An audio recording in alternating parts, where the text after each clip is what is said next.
So in with the brush, I'm going to sit down and just try and keep my hand flat, because the moment I stood up there everything went awkward.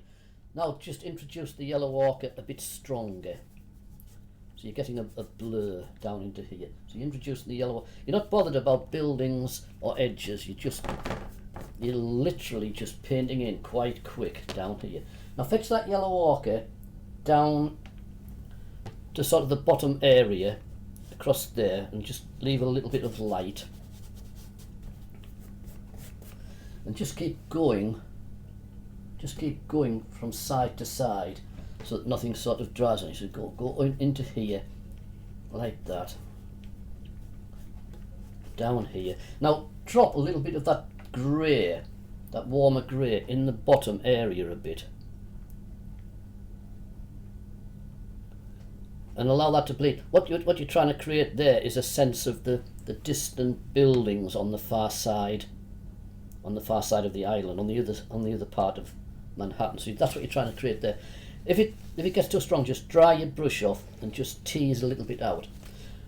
Right, so we've got that started. What we're going to do now is carry on with the yellow ochres and the burnt siennas, and we're going to create a sense of light. So plenty of water into here,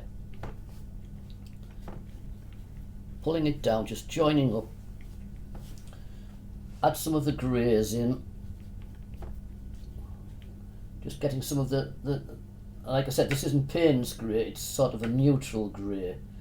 It just has a little bit more warmth to it. And just dropping some of them greys in here and there, like that.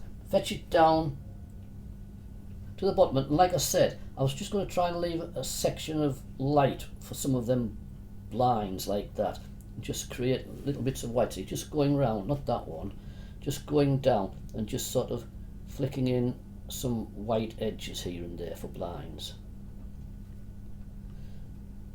Take that across the bottom like that. Little bits of white kicking around in the bottom half can become people or anything, so don't worry about leaving splashes of white. It could be washing on the line or anything.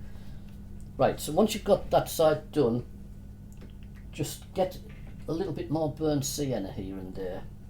So just a little bit more burnt sienna, and just dropping in some stronger burnt siennas along the bottom here and there, and allowing them to bleed. I'll just stop that, sorry. It's just a big cousin ringing me now. I know what he's doing. Alan, stop. Hang fire.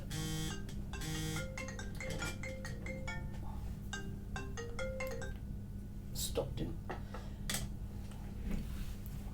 I was ringing him yesterday because he's totally by himself, so I was just ringing to see how he was doing, and obviously he's ringing back. Right, sorry. So you're dropping some burnt sienna. While this is all sort of wet, you're dropping some burnt siennas into the bottom like this and allowing it to come down. It doesn't matter. It'll pull down there, and that's fine, and it's broken. We're not trying to get anything extravagant here. So do that. Get some of your neutral grey.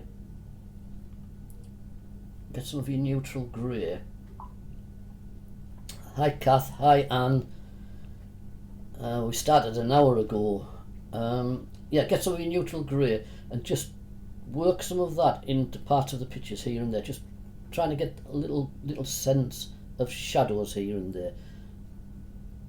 Because it's all wet, it'll dry quite nicely. So just a little bit of dark into the windows and doors just down there. Or a little flick of dark down there.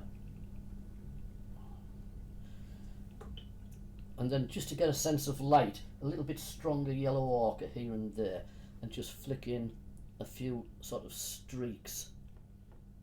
So you're just creating sort of variation on the surfaces, so it's not all just blank.